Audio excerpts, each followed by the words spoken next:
There's a narration that 3 different people came to an Imam Hassan al-Basri rahimahullah, and all 3 of them had different complaints. One of them said, "Oh Imam, we're suffering from poverty." The other one said, "Oh Imam, we're suffering from drought." The other one said, "Oh Imam, we're trying to have children." And to all 3 of those people, and Imam Hassan al-Basri rahimahullah said, "Say astaghfirullah, say astaghfirullah, say astaghfirullah. Say I seek forgiveness from Allah subhanahu wa ta'ala." And when his students asked him, "Why is it that you said to all 3 people, say astaghfirullah?" He said, because if you look at the Quran, Allah Azza wa Jal says about Nuh alayhi salam, فَقُلْتُ اسْتَغْفِرُوا رَبَّكُمْ إِنَّهُ كَانَ غَفَّارًا. I said to them, seek your Lord's forgiveness, for indeed He is truly most forgiving. يُرْسِلِ السَّمَاءَ عَلَيْكُمْ مِدْرَارًا. If you do that, He will shower you with abundant rain. وَيُمْدِدُكُمْ بِأَمْوَالٍ وَبَنِينَ. He will supply you with wealth and with children. وَيَجْعَلْ لَكُمْ جَنَّاتٍ وَيَجْعَلْ لَكُمْ أَنْهَارًا. And He will give you gardens as well as rivers. And so istighfar, seeking Allah's forgiveness, collectively is the key to all goodness in this life. But more than anything that we ask Allah subhanahu wa ta'ala for of this world, it's also our path back to paradise.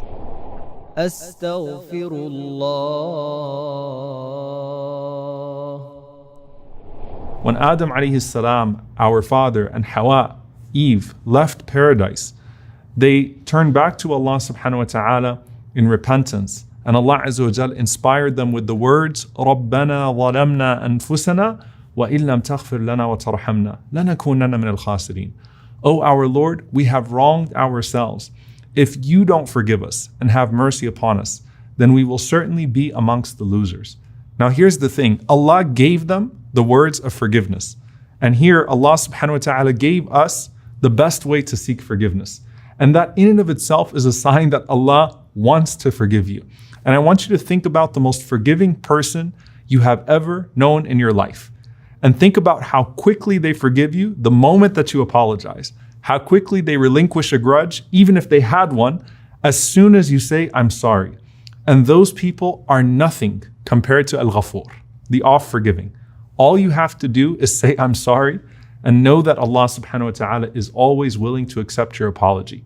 Now, istighfar, seeking forgiveness, is just one part of our wholesome package of turning back to Allah subhanahu wa ta'ala. It's essentially an admission of shortcoming that is verbalized. So istighfar is specific to the tongue. Nadm, which is regret, the Prophet ﷺ said, "An-nadmu tawbah," that regret is tawbah, it is repentance. Nadm is how you feel. It's the true remorse that you have on the inside. Istighfar is what you say. Astaghfirullah, I seek your forgiveness, O Allah. Tawbah is what you do. It's the full repentance of turning back to Allah subhanahu wa ta'ala. This basically forms not just the beginning of the history of mankind when Adam alayhi salam and Eve leave paradise, but it forms the basis of your relationship with Allah subhanahu wa ta'ala. So at the very beginning, Al-Fudayl ibn Iyad rahimahullah was asked, what's more important, to do istighfar or to do tasbih? For us as human beings, is it more important for us to seek Allah's forgiveness or to glorify His perfection? Now obviously both are important, but he said that think about a garment that you have and there's a stain on that garment. So if you got a white thobe and you got a coffee stain on it, what do you do with that garment? The priority is not to embellish that garment. The priority is to remove the stain. And so he said, astaghfirullah, repentance, seeking Allah's forgiveness, is removing the stain.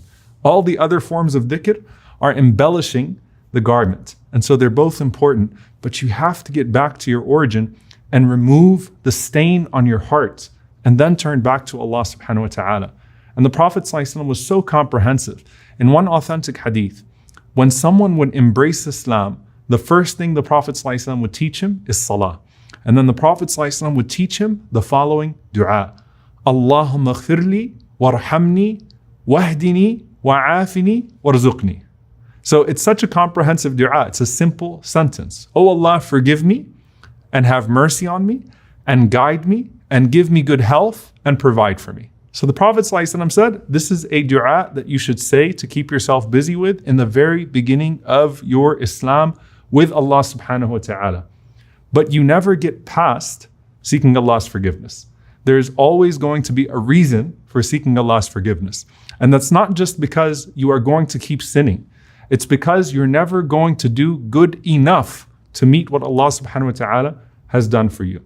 And that's the istighfar of the Prophet sallallahu alaihi wasallam himself. The istighfar of feeling naqs, of feeling deficiency. Now think about it in the capacity of everything that we've spoken about. You know how perfect Allah is. You've praised Allah for all of His blessings upon you, and you know that no matter what you do in return, you're never going to do quite enough. And so you always feel a sense of regret.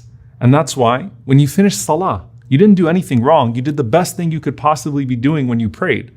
But you say, astaghfirullah, astaghfirullah, astaghfirullah, right away. Why? Because perhaps some of my salah was lost. Maybe I was distracted. And even if I wasn't distracted, then surely I have not repaid Allah subhanahu wa ta'ala for His favors upon me. And so everyone is in a state of istighfar. Some are seeking forgiveness for the deficiency in their good. Some are seeking forgiveness for their sins.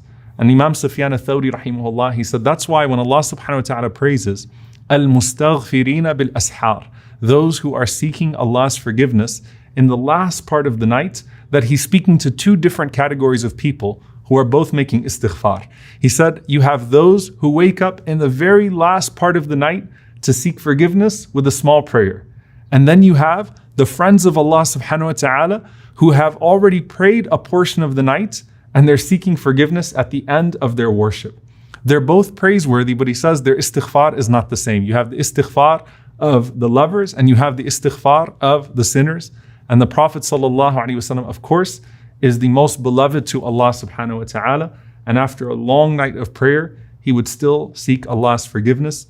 And he said, sallallahu alaihi wasallam, that, O people, I seek Allah's forgiveness at least 100 times a day. And Imam an-Nawawi rahimahullah, he said, that's the minimum from the Prophet sallallahu alaihi wasallam.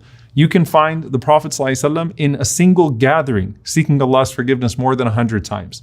But he's saying that I seek Allah's forgiveness at least 100 times a day.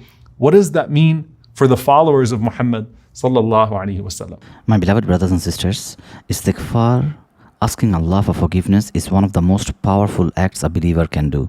Every time you say astaghfirullah, you are humbling yourself before Allah and admitting your mistakes. This opens the doors of mercy because Allah loves those who turn back to Him after doing mistake. No matter how big your sins are, when you sincerely repent, Allah promises to forgive you. One of the biggest benefits of istighfar is that it removes the heaviness from your heart. Sins create darkness and sadness inside us, but seeking forgiveness brings peace and light. Many people notice that after saying istighfar regularly, they feel calmer, more focused, and closer to Allah. It cleans your heart the way water cleans dirt from your hands. Istighfar also brings blessings into your life. In the Quran, Allah mentions that when you seek forgiveness, He will grant you wealth, children, rain, and prosperity. This shows that istighfar not only benefits your soul, but also brings goodness into your worldly life. Sometimes the problems you face are lifted simply because you turned back to Allah with repentance. Most importantly, istighfar protects you in the hereafter. On the day of judgment, when everyone is worried about their sins, those who constantly repented will find Allah forgiving and merciful. So make it a habit to say astaghfirullah every day, whether in the morning, before sleeping, or throughout your busy hours. It is a simple act, but its rewards are endless.